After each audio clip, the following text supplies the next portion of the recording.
অপমান জিনিসটা হচ্ছে পলিথিনের মতো, মাটির নিচে চাপা পড়ে যায় ঠিকই, কিন্তু কখনোই পচে না।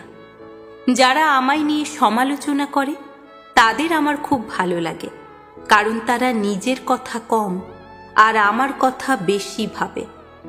ক্ষমা ঠিকই করে দিয়েছি, কিন্তু আঘাতগুলো কখনো ভুলব না।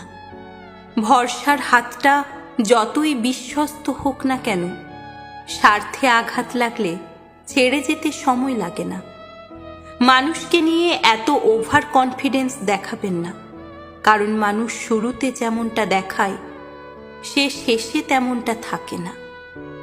অবহেলা দেখানোর জন্য ভাষার প্রয়োজন হয় না, ব্যবহারই যথেষ্ট। শরীরের আঘাতের ব্যথা কয়েকদিন পর ঠিকই কেটে যায়। প্রিয় মানুষের কথা, আঘাত নিঃশ্বাস ফুরোবার আগের মুহূর্ত পর্যন্ত বয়ে বেড়াতে হয়। আমার সাথে কথা না বললে যদি তার সময় ভালো কাটে, তাহলে আমি তার ভালো থাকাটা নষ্ট করতে চাই না। স্বার্থ থাকলে ময়লা কাপড় থেকেও সুগন্ধি আসে, আর স্বার্থ ফুরিয়ে গেলে সুগন্ধিযুক্ত কাপড় থেকেও দুর্গন্ধ আসে।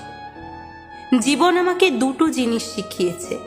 প্রথম হলো নিজেকে নিয়ে খুশি থাকা, আর দ্বিতীয় হলো ঈশ্বর ছাড়া কারো প্রতি বিশ্বাস না রাখা। রিভেন্স অফ নেচার বলে একটা কথা আছে, যে যাই করুক না কেন সময় মতো তার ফল পাবে।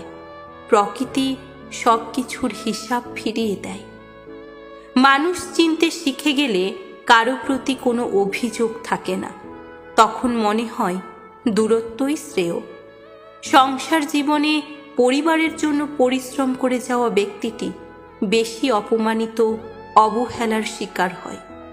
কথায় আছে, উপকারী গাছের ছাল থাকে না, ঠিক অর্জুন গাছের মতো।